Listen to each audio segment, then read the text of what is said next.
Since Israel's creation in 1948, Arabs have conducted 3 unprovoked wars of aggression to destroy the Jewish state. But today, Israel faces the greatest threat to its existence in its 63-year history. From Egypt to Turkey, from Gaza to Iran, Israel's enemies are on the rise. إسرائيل هي عدونا، الموت لإسرائيل. فيقتلهم المسلمون، فيختبئ اليهودي وراء الحجر والشجر، فينادي الحجر والشجر قائلا: يا مسلم يا عبد الله، هذا يهودي خلفي. Islamic terrorist forces armed with more than 50,000 rockets now encircle the tiny nation and call openly for its extermination. In these perilous times, Israel needs its ally, the United States, more than ever. But can it count on America's president?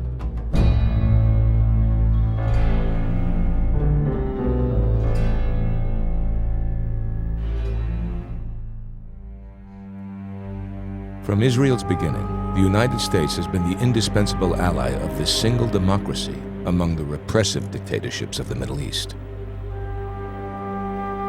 American presidents through the decades have reaffirmed that special relationship until the election of Barack Obama.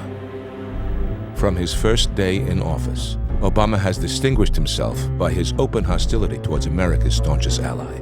He has told Jews they can't build homes in Jerusalem, the capital of Israel and the spiritual center of Judaism for thousands of years. The United States does not accept the legitimacy of continued Israeli settlements.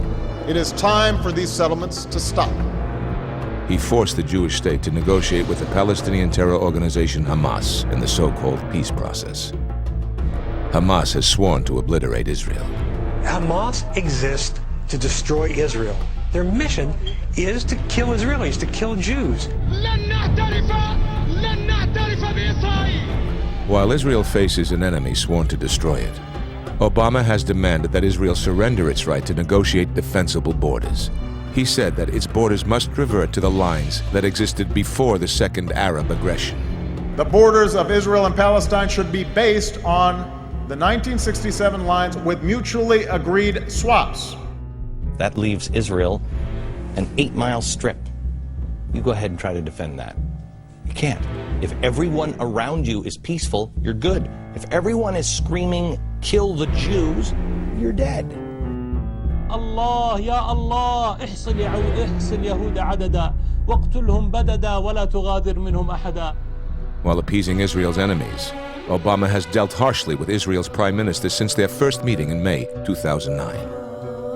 Obama treated Benjamin Netanyahu to a series of humiliating snubs, including presenting him with a list of demands and then leaving him to mull them over while he went to dinner with his family. There has been no such tension between Obama and the Jew-hating Turkish Prime Minister, Recep Erdogan, whose rhetoric toward Israel is increasingly threatening. After Israel intercepted a terrorist flotilla trying to break the Gaza arms blockade, Erdogan called it cause for war and said Israel had to pay a price for its aggression and crimes. The Obama administration then pressured Israel to apologize to Turkey over the incident. Throughout the upheavals of the so-called Arab Spring, Obama refused to help the democratic opposition forces of Israel's enemies, Iran and Syria, but led the charge against Libyan strongman Muammar Gaddafi. Today we can definitively say that the Gaddafi regime has come to an end. By overthrowing Gaddafi, Obama delivered another Arab country into the hands of Jew-hating Islamists and America's enemies. In the aftermath of the U.S.-sponsored intervention in Libya, as many as 20,000 shoulder-held surface-to-air missiles went missing. Each one is capable of shooting down a commercial airliner. Some of them have already turned up in the Sinai Peninsula on their way to the terrorist regime in Gaza. And thanks to Obama's intervention in Egypt, leading to the ouster of America's ally President Mubarak, the Hitler-admiring Muslim Brotherhood is now the most powerful political force in the country. This is reminiscent of former President Carter's unseating of the Shah of Iran in 1979, which paved the way for the Ayatollahs and the Islamic Jihad that led to 9/11.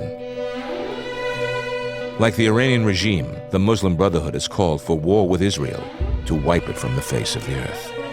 The spiritual leader of the Brotherhood, who recently led prayers for 1 million Muslims in Tahrir Square, has urged his followers to finish the job Hitler started. الله سلط عليهم طوال التاريخ من يؤدبهم نتيجة إفسادهم. آخر تأديب كان تأديب هتلر، والمرة القادمة إن شاء الله ستكون على أيدي المؤمنين. With Mubarak gone, the new regime has restored the relations with Iran that had been severed for 35 years, ended the arms blockade of Gaza, and merely looked on while the Israeli embassy in Cairo was stormed and overrun by agents of the Brotherhood. And following the overthrow of Mubarak, an emboldened Hamas resumed firing rockets into Israel. Meanwhile, Obama has continued to sell tanks and other weapons to Egypt. He has outfitted the Islamic dictatorship in Saudi Arabia with fighter jets and attack helicopters in the largest weapons sale in U.S. history. While the Middle East cauldron boils, Iran races to acquire nuclear weapons, unimpeded by the Obama White House. یک فریاد میزنند و همه اونها با پلاکارد و مشت‌های گره کرده فریاد میزنند مرگ بر اسرائیل.